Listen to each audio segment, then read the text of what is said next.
Les amis, bonjour à tous et bienvenue dans cette toute nouvelle vidéo. J'espère que vous allez bien.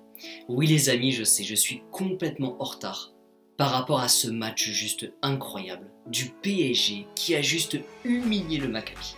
Je sais, je suis complètement en retard, mais en même temps, il y a énormément de choses à dire.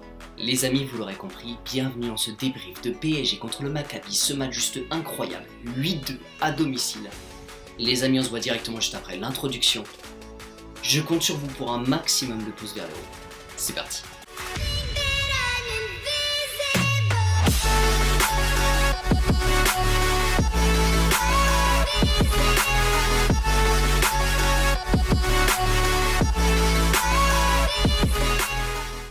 Les amis, juste avant d'ouvrir le sujet, laissez-moi vous parler du partenariat de la chaîne R7 Foot. R7 Foot est spécialisé dans la création de maillots de foot non authentiques mais d'excellente qualité. Vous y retrouverez la plupart des clubs et sélections et vous le savez, la Coupe du Monde va bientôt arriver. C'est le moment de vous munir de votre maillot préféré. Les maillots sont à partir de 25 € seulement. R7 Foot vous offre jusqu'à 3 maillots offerts en fonction du montant de votre panier. Vous pouvez choisir le flocage de votre choix. La livraison est offerte à partir de 79 € d'achat. R7 Foot dispose de plusieurs moyens de paiement, dont PayPal qui est le plus sécurisé, mais également vous avez moins 10% sur tout leur site internet avec le code PSG.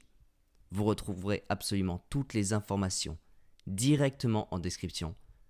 Et vous l'avez compris, c'est un partenariat, donc chaque achat sur leur site permettront de faire évoluer la chaîne. Un immense merci à tous ceux qui le feront. Une excellente vidéo à tous. Les amis, merci beaucoup pour votre patience. Et franchement, qu'est-ce que ça fait du bien de retrouver un PSG avec cette allure-là.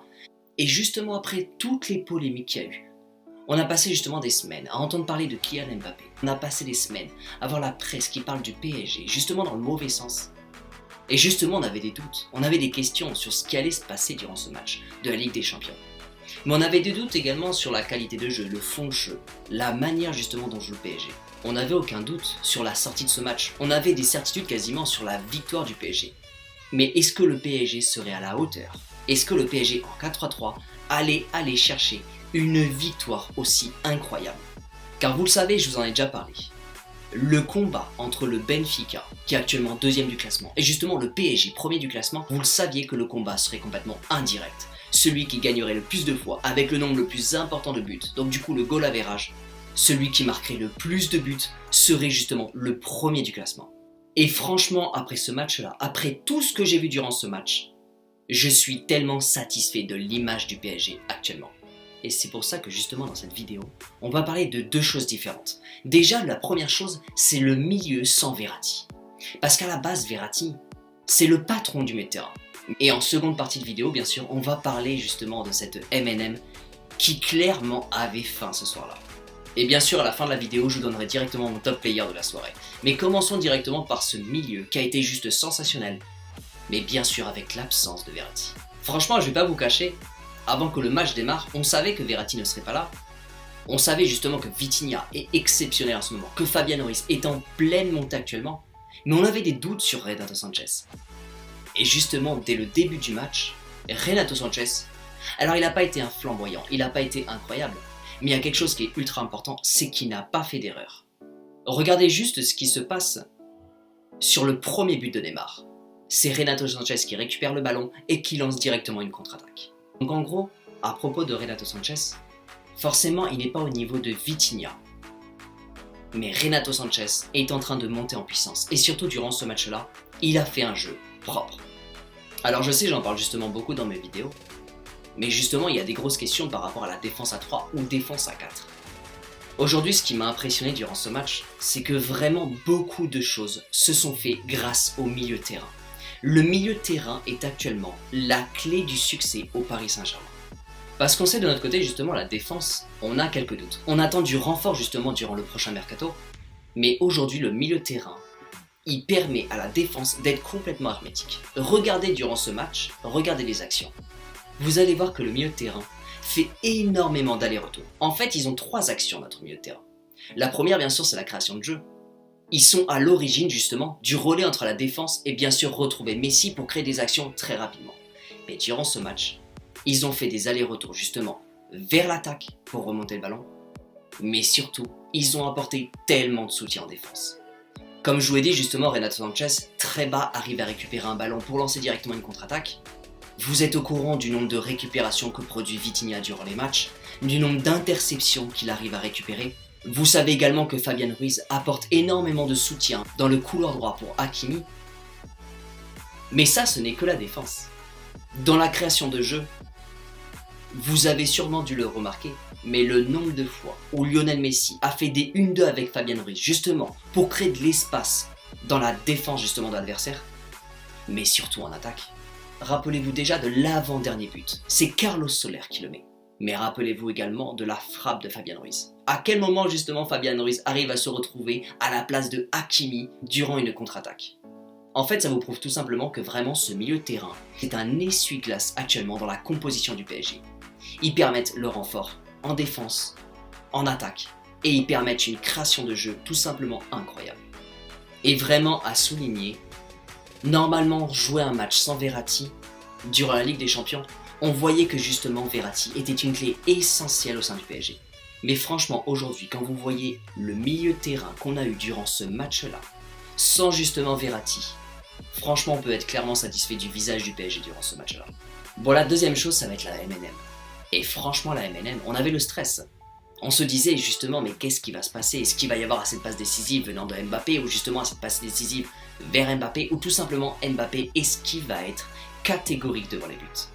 Eh bien franchement, au niveau de la MNM, il n'y a absolument rien à dire.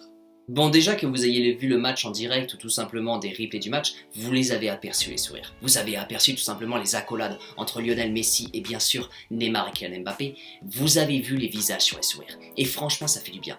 Franchement, après tout ce qu'on a enduré, justement toutes les polémiques autour de la presse, ça fait juste du bien. Peu importe ce qui va se passer après, que Kylian Mbappé reste ou parte. Quand tu démarres un match de la Ligue des Champions, t'as juste envie de prendre toutes les polémiques et de les mettre de côté. La seule chose que t'as envie de faire, c'est de voir un vrai PSG. Et juste de ne pas te poser certaines questions.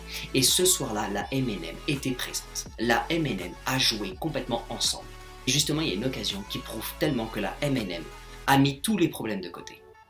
Regardez le but de Neymar. Oui, on reparle encore du but de Neymar, mais ce but-là est juste incroyable. Bien sûr, vous avez la récupération de Renato Sanchez qui fait justement la passe à Mbappé. Mbappé remonte le ballon. Juste devant Mbappé, vous avez Neymar et Messi. La passe se fait pour Messi, mais sur un éclair de génie, c'est Mbappé qui fait juste une grande diagonale devant tous les défenseurs. Ça s'appelle tout simplement une passe décisive, car Mbappé aspire complètement les deux défenseurs et met tout simplement Neymar face au gardien.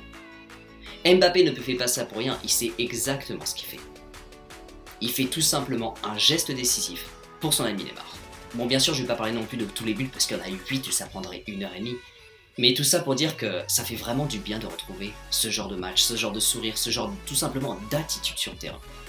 Parce que vraiment, avant de démarrer ce genre de match, vraiment encore une fois je le reconfirme, mais tu n'as pas envie de regarder un match de Ligue des Champions, un match aussi important que celui-ci, et de penser justement à toutes les polémiques qu'il y a autour.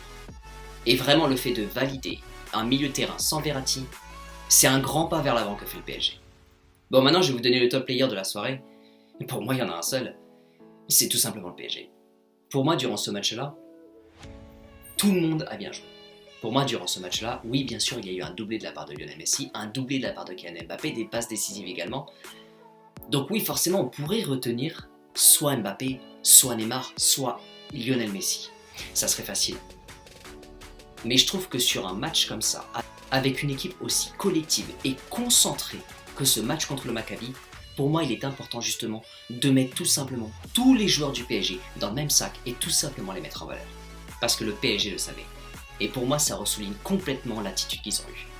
Le PSG savait que le combat était complètement indirect et que ce match-là, c'était peut-être le dernier à domicile pour absolument envoyer tout ce qu'il faut dans les buts. Et vous l'avez vu durant le match, pendant seulement 10 minutes, le Benfica est repassé devant nous. Mais on a continué, on n'a pas lâché. On n'a pas lâché, on a continué de marquer des buts. Même à 4-0, le PSG a continué. 4 buts en première mi-temps, 3 buts en seconde mi-temps. Le PSG aurait pu se relâcher, mais le PSG n'a pas lâché l'affaire. le PSG a continué d'envoyer juste du bonheur à un maximum de buts. Et maintenant, ils sont tout simplement premiers du classement. Je vais rapidement arriver à la conclusion, sinon vraiment ce genre de match-là, je pourrais vraiment parler pendant des heures. Mais ce qui m'impressionne justement, c'est que pour justement ressouligner par rapport à ce que j'ai dit de la vidéo, où justement on avait des inquiétudes, déjà sur la composition par rapport à une défense à 3 ou à 4, par rapport à tous les matchs justement qu'on avait eu avant, où ça se finissait sur un 1-0, un match nul, plusieurs matchs nuls d'affilée d'ailleurs, on pouvait commencer à avoir des doutes. Est-ce que le PSG se retient? Est-ce que le PSG prépare le mondial? Est-ce que le PSG commence à être fatigué? Ou tout simplement attend le retour de son effectif complet? Donc, franchement, quand je sors de ce match-là, et je vais conclure tout simplement par une chose, le PSG est capable de tout. Et sérieusement, je vous le dis, je pense que le PSG s'est complètement conservé justement pour la suite de la compétition. Le PSG aujourd'hui, ils savaient exactement ce qu'ils font. Ils le savaient que durant ce match-là, il fallait bombarder de buts. Et ils l'ont fait. Alors oui, ça peut avoir tendance à être frustrant durant certains matchs où on a envie de voir du spectacle. Mais aujourd'hui, le PSG sait exactement quand est-ce qu'ils font envoyer du spectacle. Et durant ce match, ils savaient exactement quoi faire. Donc en gros, encore une fois, le PSG est complètement capable de tout. Mais c'est surtout qu'à l'intérieur, le PSG, ils sont prêts. Ils sont prêts pour la Ligue des Champions. Et vraiment, ça fait un bien. Donc après, est-ce qu'ils vont aller loin durant la Ligue des Champions? Il faut attendre pour voir. Mais déjà par rapport aux polémiques venant des médias, vraiment ils ont mis une grande claque. Parce que par la suite, il va pouvoir se passer quand même beaucoup de choses. Mais ils prouvent tout simplement qu'à l'intérieur, il y a une réelle collectivité et une envie de gagner ensemble. Mais surtout par rapport à l'Europe, ils envoient un message extrêmement fort. Non, le PSG ne dort pas. Non, le PSG n'a pas perdu de qualité. C'est juste que le PSG sait exactement quand attaquer et surtout pour quel match. En tout cas les amis, j'espère vraiment que vous avez adoré cette vidéo. N'hésitez pas d'ailleurs dans la barre des commentaires à me dire comment vous avez vu ce match, quel est votre premier ressenti en re-regardant justement les images de ce match. Moi personnellement, je ne me lasse pas de regarder le replay, les buts sont tous beaux les uns après les autres. Bref les amis, je vous souhaite une excellente journée, profitez à fond de votre week-end. On se retrouve extrêmement vite dans une toute nouvelle vidéo et bien sûr on se retrouve très prochainement pour le prochain live du PSG. Les amis, je compte sur vous bien sûr pour un maximum de pouces vers le haut, de vous abonner bien sûr si ce n'est pas déjà fait et que vous voulez voir la chaîne continuer à grandir. Les amis, bien sûr n'oubliez pas, prenez soin de vous et surtout n'oubliez pas que ici c'est Paris.